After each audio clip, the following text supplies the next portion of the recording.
माननीय उपप्रधानमन्त्री तथा अर्थमन्त्री विष्णु प्रसाद पौडेललाई आर्थिक वर्ष 2081-82 को आर्थिक सर्वेक्षण पेश गर्न अनुमति दिन्छु।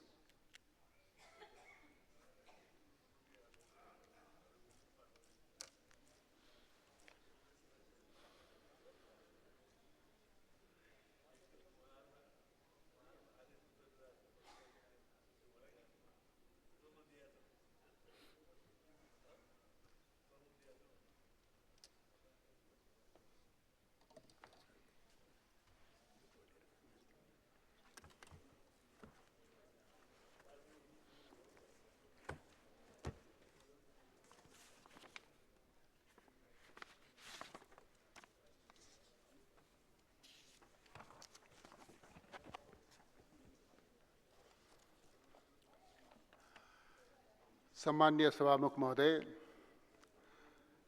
मुलुकको समग्र आर्थिक, सामाजिक एवं भौतिक विकासको स्थिति समेटिएको आर्थिक सर्वेक्षण 2081-82 यस सम्मानित प्रतिनिधि सभा समक्ष प्रस्तुत गर्ने अनुमति चाहन्छु।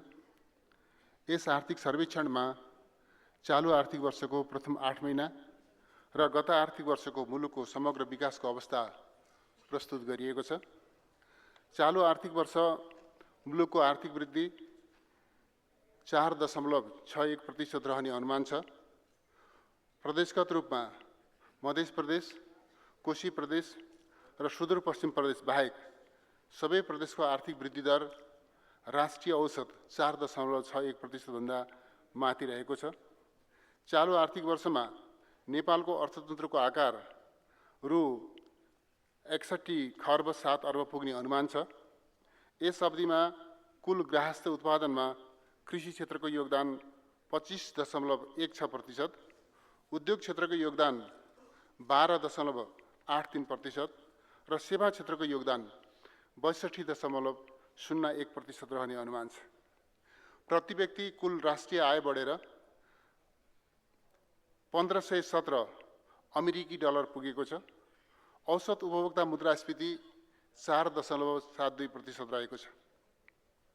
चालू आर्थिक वर्षको फागुनसम्म सङ्घीय खर्च 4.47% र सङ्घीय राजस्व 12.6% बढेको छ।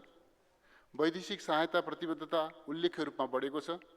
यस अवधिमा सङ्घीय सरकारको वित्त घाटा रु 16 अर्ब 19 करोड रहेको छ।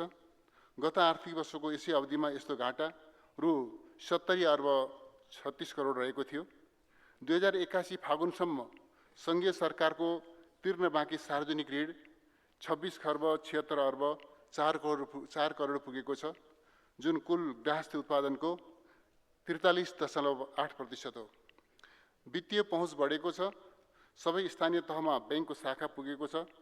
बैंक तथा वित्तीय संस्थाका प्रति शाखाबाट औसत 2527 जनसङ्ख्यामा बैंकिङ सेवा उपलब्ध भएको छ।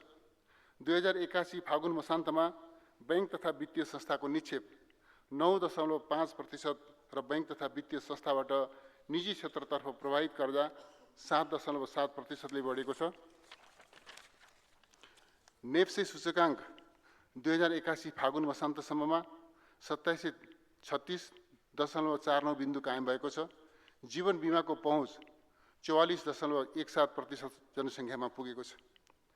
चालू आर्थिक वर्षको फागुनसम्म वस्तु निकासी 57.2% र वस्तु पैठारी 11.2%ले बढेको छ। विप्रेषण आप्रवाह 9.4%ले बढेर रु 10 खर्ब 51 अर्ब 77 करोड पुगेको छ। चालू खाता र शोधनान्तर स्थिति दुवै बचतमा रहेका छन्।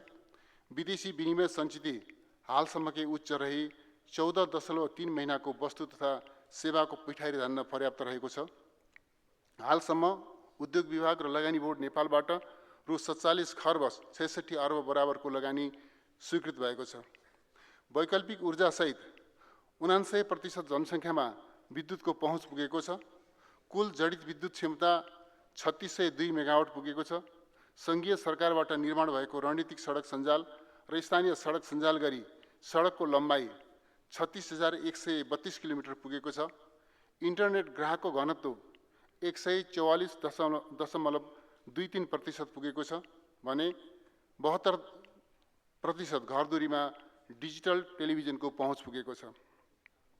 मानव विकास सूचकाङ्क बढेर 0.622 पुगेको छ। शैक्षिक सत्र 2081 मा आधारभूत तह कक्षा 1-8 को खुद भर्ना दर 94.1% र माध्यमिक तह 9-12 को खुद भर्ना दर 55.8% पुगेको छ। चालु आर्थिक वर्षको फागुनसम्म 37,984 विपन्न नागरिकले मुटु, क्यान्सर र मृगौला सम्बन्धी रोगको उपचारका लागि निशुल्क औषधि सहितको स्वास्थ्य सेवा प्राप्त गरेका छन्। यस अवधिसम्म 96.85% जनसङ्ख्यामा आधारभूत खानेपानी सेवाको पहुँच पुगेको छ। सामाजिक सुरक्षा भत्ता प्राप्त गर्ने लाभग्राहीको सङ्ख्या 37,06,389 रहेको छ। अन्त्यमा आर्थिक सर्वेक्षण 2081-82 नीति निर्माता, अनुसन्धानकर्ता लगायत सरकारवाला सबैका लागि उपयोगी हुने विश्वास लिएको छु।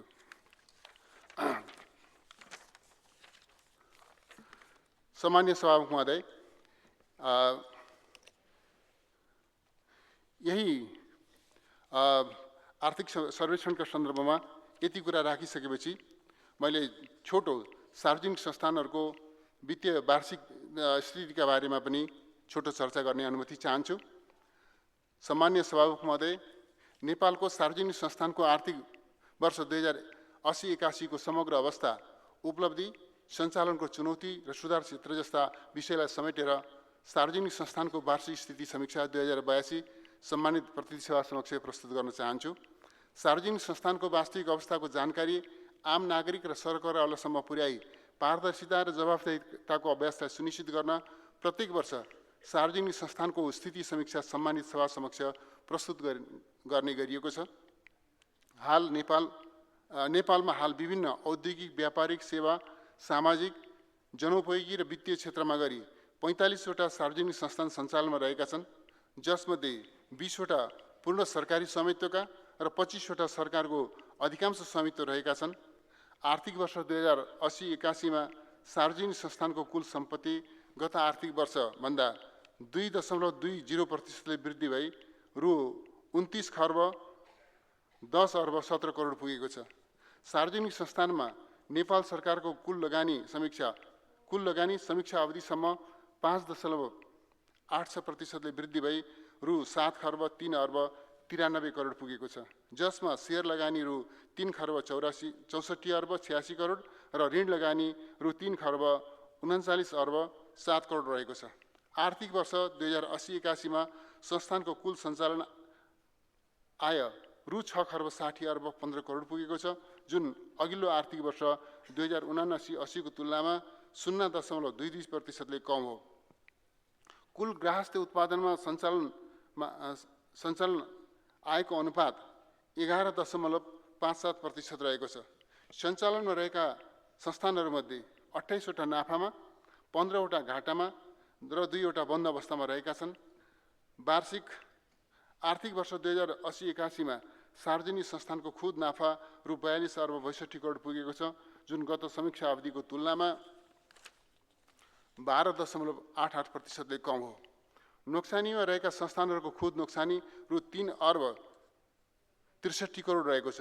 नाफामा रहेका संस्थानहरूको खुद नाफा गत आर्थिक वर्षको तुलनामा 11.50% घटेको छ भने नोक्सानीमा रहेका संस्थानहरूको खुद नोक्सानी गत वर्षको तुलनामा 8.65% बढेको छ। सार्वजनिक संस्थानबाट नेपाल सरकारलाई आर्थिक वर्ष 2079-80 मा रु 13 अर्ब 75 करोड लाभांश प्राप्त भएकोमा आर्थिक वर्ष 2080-81 मा रु 8 अर्ब 83 करोड प्राप्त भएको देखिएको छ। कुल शेयर लगानीको तुलनामा लाभांश अनुपात विश्लेषण गर्दा आर्थिक वर्ष 2080-81 मा 2.4% रहेको छ। सार्वजनिक संस्थानले मुलुकको आर्थिक तथा सामाजिक विकासमा महत्त्वपूर्ण भूमिका निर्वाह गर्दै आएका छन्। यिनीहरूको स्थापना, सुदृढीकरण, सुधार तथा विकासले मुलुकको समग्र आर्थिक, सामाजिक, राष्ट्रिय पुँजी निर्माण, आय वृद्धि तथा रोजगारी सृजना जस्ता क्षेत्रमा उल्लेखनीय योगदान पुग्न गएको छ। यद्यपि यस्ता प्रतिष्ठानहरूको संस्थागत संरचना, सञ्चालन, नीति, कार्ययोजना, वित्तीय अनुशासन, पारदर्शिता, जवाबदेहिता दक्षता र सेवा प्रवाहमा अझ धेरै सुधार गर्नुपर्ने आवश्यकता देखिएको छ। सम्मान्य सभामुख महोदयको अनुमतिले आर्थिक वर्ष 2081-82 को आर्थिक सर्वेक्षण र सार्वजनिक संस्थानको वार्षिक स्थिति समीक्षा 2082 सदन समक्ष प्रस्तुत गर्दछु। धन्यवाद।